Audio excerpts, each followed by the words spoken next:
You guys have made spectacular outfield plays start to look pretty routine.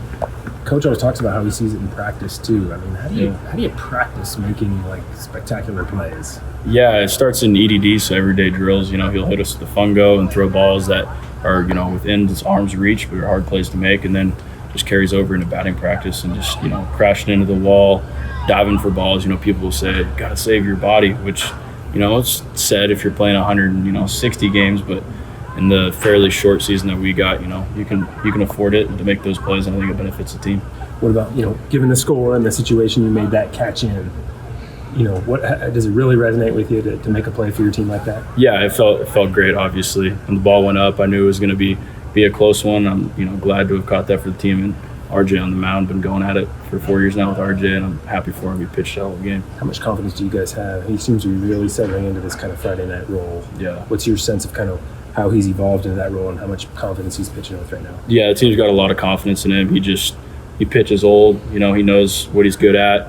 He knows his strength, and he knows his weaknesses, and it's cool to watch. He's a stud. How about just the way you guys were able to kind of move runners around the bases, bring runs in? Felt like you kind of had to manufacture some things. Yeah, no doubt. What did you think about the offensive performance tonight? It was good. It was gritty. You know, Ansoneros had a good performance. Chase Magers, you know, even though it wasn't on the stat book, he had 2 important plays to get that runner from second to third, which is huge. And yeah, overall, just like you said, manufacturing runs anyway to get on base and, you know, get across home plate's what matters. Any way to get on base. Starting off the bottom of the 8th there, you reach despite like the strikeout. There's a conversation. You're called safe. Do you know what that conversation was about? Were they looking at interference? Yeah, I think the umpires were probably looking at whether I was running in the throwing lane, I'm assuming. Okay. But, you know, I was within the rights to, you know, where I was running, I think, and he crossed over in the path at first base, and I just ran through first, and contact was made, but it's the way it goes. Can you give me a play-by-play on your robbery? Like, what's robbery? Break it down for me. Yeah, so feet hit the ground right after contact, saw the ball go up, and it was kind of floating up there. I knew it was going to be a close one, and then there's no, you know, warning track. We don't have any, like, cinder back there, but played on the field for a while now, so I knew I was getting close, and just time to jump when I thought I needed to, and stuck in my glove.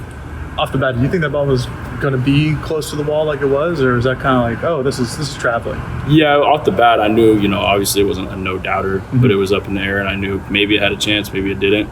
So you just got to, you know, hustle to get under it and read it as best you can. Have you broken any panels out there on the wall yet?